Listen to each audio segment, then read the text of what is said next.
তান্ত্রিক মশাই, তাড়াতাড়ি আমাকে একটা মন্ত্র পড়ে দেন, আমার বিয়ে হচ্ছে না। তুমি দাঁড়াও হে বৎস, তোমাকে আমি এখন একটা যজ্ঞ করে দেবো। তোমার এই শীতের মধ্যে অনেক কষ্ট হচ্ছে, আমি বুঝতে পারছি। অবশ্যই তোমাকে আমি একটা মন্ত্র বেঁধে দেবো, তোমার অল্প দিনেই তোমার বিয়ে হয়ে যাবে। আমি বুঝতে পেরেছি তোমার সামনে একটু সংকট আছে। বৎস, তুমি চিন্তা করো না, তোমার এই ফাড়া আমি কিছুক্ষণের মধ্যে একটা যজ্ঞ করে তোমাকে আমি কাটিয়ে দেবো। এখন আমি সুন্দর একটা মন্ত্র পড়বো, তার সাথে তুমি তাল মিলিয়ে যাবা এবং তুমি বসে থাকো। আমি এখনই মন্ত্র বেঁধে দিচ্ছি। ওম বিয়াহিং নবহিং স্বাহা। ওম বিয়াহিং নবহিং স্বাহা।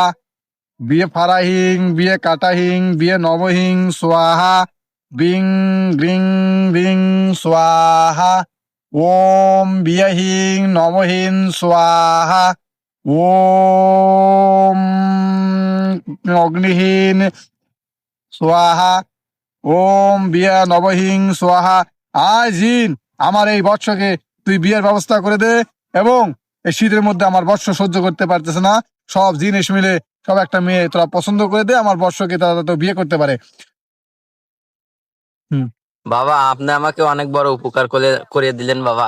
এটা আমি কোনোদিন বলবো না বাবা। এই উপকারের প্রতিদান আমি দিতে পারবো না বাবা।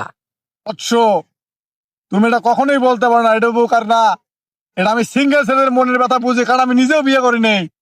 আমি মনের ব্যথা বুঝি, তার কারণে একটা মন্ত্র পড়ে দিলাম, সব জিন মিলে এসে তোমার জন্য একটা মেয়ে খুঁজে দিবে, এবং সুন্দর একটা মেয়ে তুমি পাবা। এই 7 দিনের মধ্যেই তোমার ফলাফল তুমি দেখতে পাবা, তোমার বিয়ের জন্য তোমার মেয়ে তোমার বাড়িতে এমনি চলে আসবে। তুমি এটা উপকার করো না। এটা আমার সিঙ্গেল ছেলেদের জন্য, এটা আমাদের, আমার মনের ব্যথা আমি বুঝি, আমার বউ নাই, আমার গার্লফ্রেন্ড নাই, তার জন্য আমি তান্ত্রিক হয়েছি। তোমার মনের ব্যথা আমি দিছি, তোমার মনের ব্যথা আমি বুঝছি, তোমার বিয়ে অল্প দিনে হয়ে যাবে, এটা উপকার করো না। এখন যোগ্য করে দিলাম, তুমি এখন যাইতে পারো। বাবা, তাহলে আমি আসতে পারি? আচ্ছা বৎস, তুমি এখন আসতে পারো, তোমার কাজ হয়ে যাবে।